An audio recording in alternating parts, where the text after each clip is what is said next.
ఏది అయినా ట్రై చెయ్యి ఆచి చికెన్ మసాలా. ఆచి చికెన్ మసాలా. అప్పాజీ, కటకాన్ని మట్టు పెట్టందే నాకు నిద్ర పట్టదు. మిమ్ములను తోలనాడిన ఆ నాలుకతోనే అల్లుడా అని పిలిచి కాళ్ళు కడిగి కన్యాదానం చేసినప్పుడు కాని తన ఆభిజాత్యం ఏమిటో తెలిసి రాదు. నాకు అల్లుడుగా దాపురించిన దాసీపుత్రుడు ఆ పడక చుట్టిలోనే హతమానాడు. అది నీ వల్ల కాకపోతే నేనే కడతేస్తాను. ఈ గజపతిని నేను విశ్వసించను. వినయం నటిస్తున్నా ఏదో కుట్ర పన్నుతాడు. మన వంశానికే కాదు, కళింగ దేశానికి, స్త్రీ జాతికి కీర్తి కారణమైన కార్యాన్ని సాధిస్తాను. అప్పాజీ, కటకాన్ని మట్టు పెట్టందే నాకు నిద్ర పట్టదు. మీతో చెప్పకుండా వచ్చారని మాత్రం మీరే ఆటంకాలు చెప్పకండి. కాదు రాయ, కటకాన్ని జయించవచ్చు, గజపతిని సాధించవచ్చు, బానిసగా బంధించవచ్చు. అంత మాత్రాన నా అంతరాగ్ని చల్లారదు. ఆ దురహంకారికి సరి అయిన శృంగభంగం కావాలంటే ఒకే ఒక మార్గం ఉంది. ఏమిటో చెప్పండి అప్పాజీ. శ్రీవారు గజపతి కుమార్తెను వివాహం చేసుకోవాలి. అప్పాజీ, అవును, మిమ్ములను తోలనాడిన ఆ నాలుకతోనే అల్లుడా అని పిలిచి కాళ్ళు కడిగి కన్యాదానం చేసినప్పుడు కాని తన ఆభిజాత్యం ఏమిటో తెలిసి రాదు. సౌమ్యంగా మీ సంబంధం ఒప్పుకుని సంధికి వస్తాడా సరే, లేదా సర్వనాశనం తప్పదని గజపతికి నిష్కర్షగా లేఖ రాసి పంపాను. నాతో చెప్పకుండా ఇంత పని చేశారా అప్పాజీ? ఆగర్భ శత్రువు, అతనితో సంబంధమా? అవును, ఇది కేవలం ప్రతీకారం కోసం సంకల్పించిన సంబంధం. మీకు తప్పదు, అంతే. మహారాజా, కటకంలోని మన స్థానాపతులు కమలనాభయ్య గారి దగ్గర నుంచి పిట్టుపిడుగు వంటి వార్త వచ్చింది. ఏమని? గజపతి మిత్రుడైన 16 పాత్రులు అష్టదిగ్బంధనం చేసి మనల్ని ముట్టడించడానికి సర్వసన్నద్ధులై వస్తున్నారు. చూశారా, రాయల వారు చేసిన పని గజపతిని ఇలా రెచ్చగొట్టడానికి పనికి వచ్చింది. అప్పాజీ,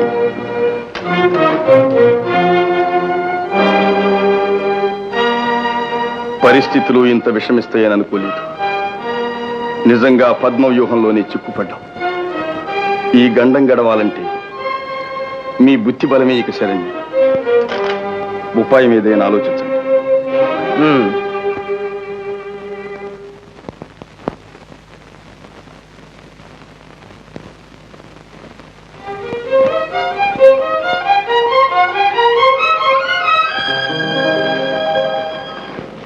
కందోళి ఎక్కడ? అది ఆపి ముందు ఈ లేఖ రాయండి. చెప్తాం. విజయనగర సామ్రాజ్య సర్వశిర ప్రధాని తిమ్మరుసు వారు పరమ మిత్రులు ప్రహరేశ్వర పాత్రుల వారికి వ్రాయునది. ప్రభు, వాళ్ళు మన శత్రువులు. మిత్రులేం రాస్తున్నారేమిటి? వ్రాసేది పాత్రులకైనా ఆ లేఖలు చేరేది గజపతి. కనుక శుభస్య శీఘ్రం. ఈ ప్రకారం 16 పాత్రులకు లేఖలు సిద్ధం చేయండి. ఆజ్ఞ. కందోళి, ప్రయాణానికి సిద్ధంగా ఉండు. మేమిచ్చిన రహస్య లేఖలు తీసుకుని కటకం వెళ్ళి గజపతికి చిక్కాలి. చిక్కకుండా తప్పించుకురావడం అలవాటైంది, కానీ చిక్కడం అంటే కష్టమేనే. అందులోనే చూపించాలి నీ నేర్పు. చిత్తం దేవరా, చిత్తగించండి మహారాజ్. తిమ్మరుసు మంత్రి గారు 16 పాత్రలకు సేరయ్యమన్న జాబులు. పాత్రులకు తిమ్మరుసు జాబులా? మరి చూడండి మహారాజా, నా భక్తి నా నమ్మకం మీకే తెలుసు. వీరభద్రయ్య గోడు ఉప్పు తింటూ తిమ్మరుసు గోని అంటి పెట్టుకుంటులే మహారాజా. ఇంత ద్రోహమా? పాత్రులు ఇంతటి విశ్వాసఘాతకులు అనుకోలేదు. హమ్మీరా, చూడు, కంచే చేను మేస్తే ఏమిటి చేసేది? మిత్రులా, మీ మాట ప్రకారం గజపతిని పట్టి ఇచ్చిన మరుక్షణం కటకాన్ని 16 భాగాలుగా విభజించి మిమ్ము స్వతంత్ర రాజులుగా చేయుటకు మా రాయల వారు అంగీకరించటమైనది. కనుక శుభస్య శీఘ్రం. జగన్నాథ జగన్నాథ. మహారాజా ఈ పని కాజేసుకొస్తే తిమ్మరుసు గారు నాకు 2 పరిణాలు ఇస్తానన్నారండి. మేము 4 పరగణాలు ఇస్తాం కానీ నువ్వు వెళ్ళి అవుతాడు.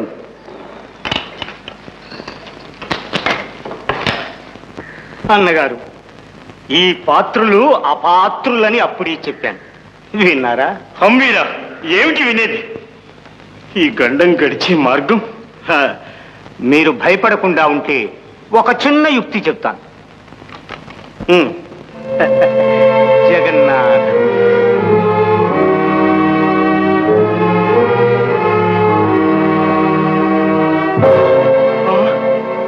ఇంత దారుణమా?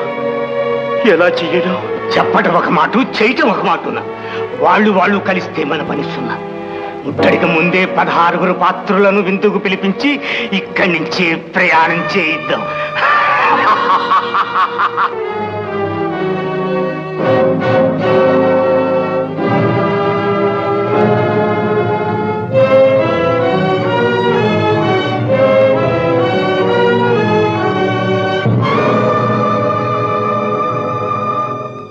ఇక మీకు నిర్భయం. మన పాత్రుల జిత్తులేమిటో వాళ్లకు ఇప్పుడు తెలిసి రావాలి. ఆ రాయరాణువును జమిలోయలోనే తగలబెడతాం. ఆనవాలుగా వాళ్ళ బూడిదే మనం తిరిగి తెచ్చేది. గజపతి గారు, ఇంకా ప్రయాణం కట్టించండి. ఇదిగో, ఏకంగా పరలోకానికే ప్రయాణం కావచ్చు. ఒక్కొక్క చుక్క చాలు. పాత్రులు అపాత్రులు.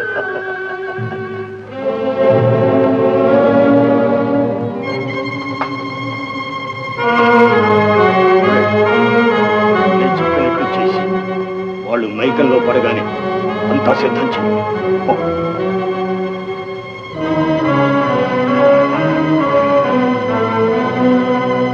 కనుక శుభస్య శీఘ్రం.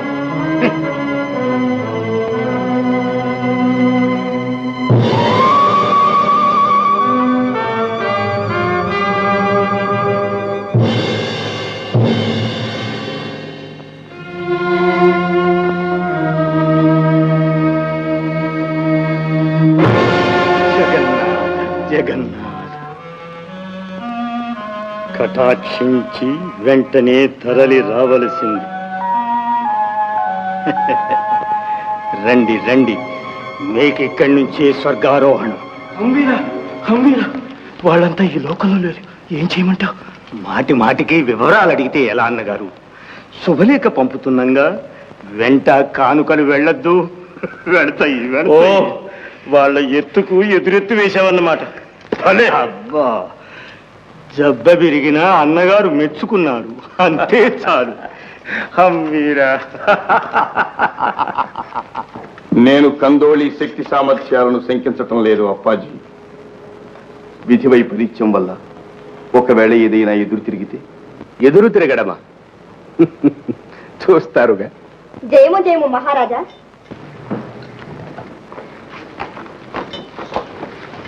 శ్రీ ప్రతాపరుద్ర గజపతుల వారు శ్రీవారికి సవినయంగా సగౌరవంగా సమర్పించుకున్న కానుకలు లేఖ. అప్పాజీ, మన గజపతుల వారు ఏదో బరువైన కానుకనే పంపినట్లున్నారే? బరువు కాదా మరి? తాకీదుకు ఒక తలగా 16 పాత్రుల తలలు కొట్టి పంపాడు.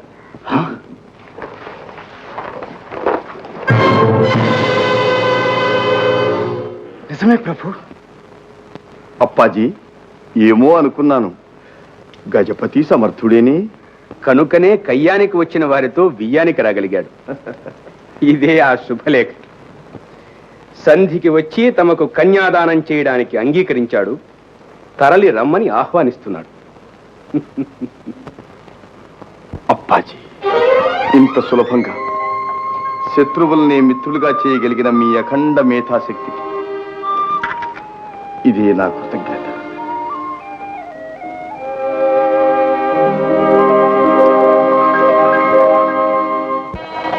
అక్షతాన్ సమర్పయామి, పుష్పాణి సమర్పయామి. కళ్యాణం కమనీయ కోమలకరైరాత్రాక్షతారోపణం కన్యాదాన పురస్సరం సురగురోర్విప్రాధికానుగ్రహం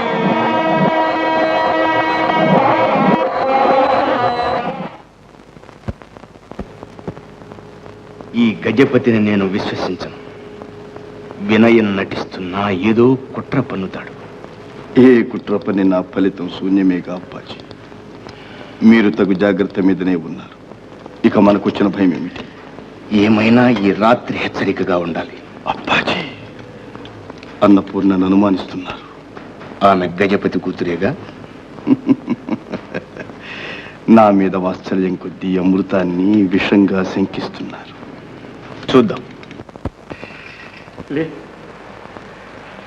మన సూర్యవంశ కీర్తిని, కళింగ రాజ్య ప్రతిష్టను నీవు తప్పక కాపాడగలవమ్మా. అదంతా మీ ఆశీర్వాదం నాన్న. తండ్రికి గర్వకారణమైనప్పుడే కదా కూతురు జన్మ సార్థకం. మీ ఆశయాన్ని తప్పక నెరవేరుస్తాను. చాలు తల్లి, చాలు. నీవంతటి వీరపుత్రికవేనన్న సంగతి నాకు తెలుసు. అందుకే ఇప్పుడు ఈ బాధ్యత నీ మీద పెడుతున్నాను.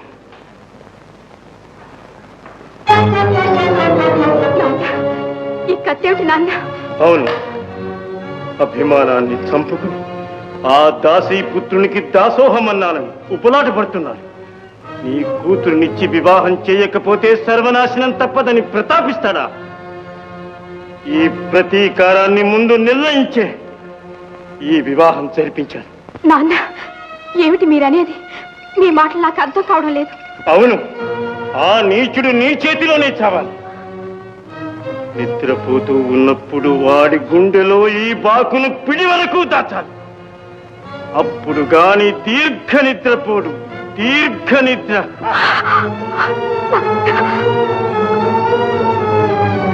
అన్నపూర్ణ, అన్నపూర్ణ, అన్నపూర్ణ.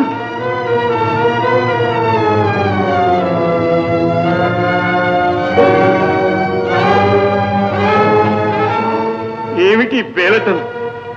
ఆ దాసీ పుత్రుడు అల్లుడు అనుకుంటేనే నా దేహం మండిపోతుంది. పొగలు ఉష్యగలు పగ ఆవరించి వివశుళ్ళైపోతున్నాను. ఈ పని నీ వల్లే కావాలి. తండ్రి కూతురికి చెప్పవలసింది ఇదేనా? దైవ సమాధులైన భర్తను సంహరించమని ఎలా చెప్పగలుగుతున్నారు నాన్న? సీతా సావిత్రి వంటి పతివ్రత శిరోమణులను ఆదర్శంగా చెప్పుకొని గర్విస్తున్న భారత స్త్రీ జాతికి కళంకాన్ని తెచ్చి నన్ను పతితలు కమ్మంటున్నారా నాన్న? అన్నపూర్ణ, నీ వివాహంతో మన వంశానికే కాదు దేశానికే అధపతనం దాపురించింది. నీవి పని చేస్తే కళింగ ప్రజలందరూ నీకు నీరాజనం పడతారు. పాప కార్యాలకు నీరాజనం పట్టి ప్రజలు ప్రజలైన నాన్న. అన్నపూర్ణ, చిన్నప్పటి నుంచి తల్లి లేని లోటు లేకుండా పెంచాను. గజపతుల వీర రక్తం నీలో పరవళ్లు త్రొక్కుతుందని ఆనందించాను. సాధారణ స్త్రీల వలె అబలవు కాక వీరవనితమవుతున్నావని ఆశించాను. నా ఆశ నిరాశ చెయ్యకు. నీ పితృరుణం తీర్చుకునే సమయం ఇదే. నాన్న, మీ కావేశంలో మీరు సత్యాన్ని మరచిపోతున్నారు. భారత స్త్రీకి వివాహమైన తరువాత పతియే దైవం. చంద్రుడు వెన్నెలవలే ఆ దాంపత్యం శాశ్వతం. పేరు కానిది, మీరు చెయ్యరానిది. అన్నపూర్ణ, ఈ ధర్మాలు నాకు తెలుసు. బలవంతంగా జరిగిన పెళ్లి కాదు, భర్త కాదు. అలా నీ మనసును కఠినం చేసుకుని ఈ పని నీవే చెయ్యాలి. అంత గారాబంగా నన్ను పెంచింది ఎందుకేనా నాన్న? ఇంతకంటే నన్ను చిన్నప్పుడే చంపి ఉంటే నాకే క్షోభ లేకుండా పోయి అమ్మే బ్రతికుంటే నన్ను మీరు ఇలా బాధ పెట్టేవారా నాన్న? అన్నపూర్ణ, నన్ను విసిగించకు. ఈ పని నిన్ను చేయమనడం మాకు చేతగా కాదు. 16 పాత్రులను ఎలా మట్టు పెట్టామో నీకు తెలుసుగా. కానీ ఈ హింస ఇంతటితో ఆగదు. ఆగక సర్వనాశనం చేస్తుందంట. కానీ నాకు అల్లుడుగా దాపురించిన దాసీపుత్రుడు ఆ పడక చుట్టిలోనే హతమానాలి. అది నీ వల్ల కాకపోతే నేనే కడతేస్తాను.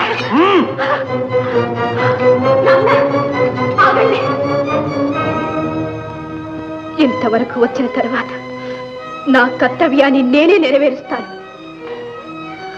మన వంశానికే కాదు, కళింగ దేశానికి స్త్రీ జాతికి కీర్తి కారణమైన కార్యాన్ని సాధిస్తాను.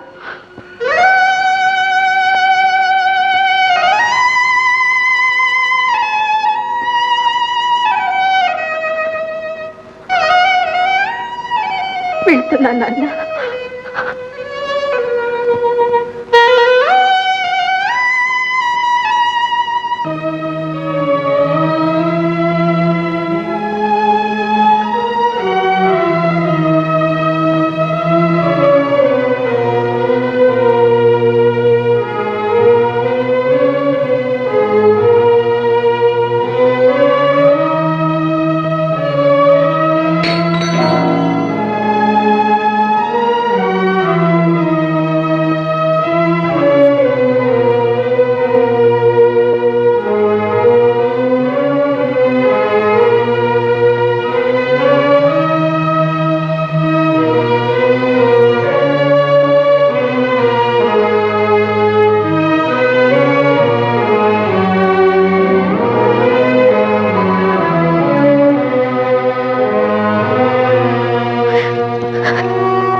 నా స్థితికి జాలిపడి దైవమే నాకు ఈ అవకాశాన్ని కల్పించాడనుకుంటాను. మనసారా ప్రేమించిన మీకు ద్రోహం చేసి ఈ లోకాన్ని విడిచిపెట్టవలసిన దురదృష్టవంతురాలయ్యా. నన్ను క్షమించండి ప్రభు.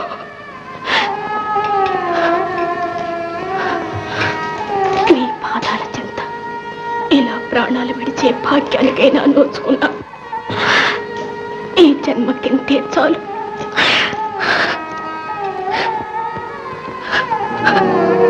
జగన్నాథ, ఈ మహాపురుషుని నాకు భర్తగా ప్రసాదించి నా జన్మ ధన్యమైనదని సంతసింపజేసి ముహూర్తమైనా కాలేదు. ఇంతలోనే నాకు ఈ ఎడబాటును విధించావా తండ్రి?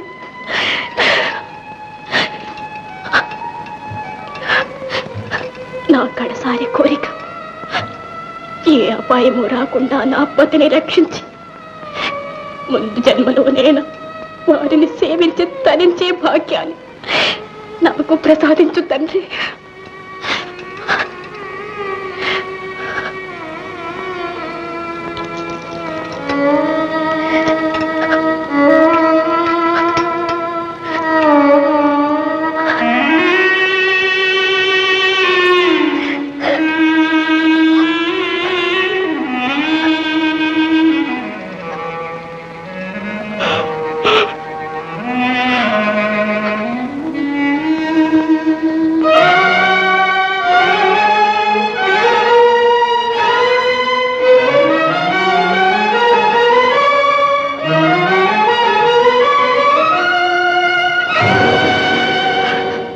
సౌభాగ్యవతి, ఏమిటి సాహసం?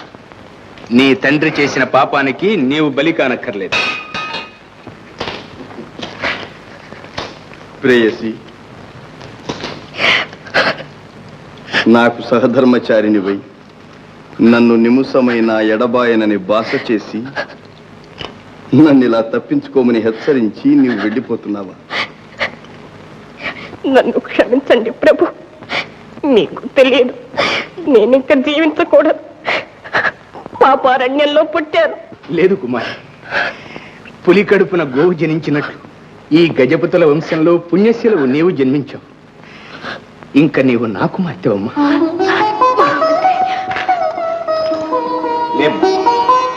అప్పాజీ, ఇక నిస్సంకోచంగా స్వీకరించినట్లేనా?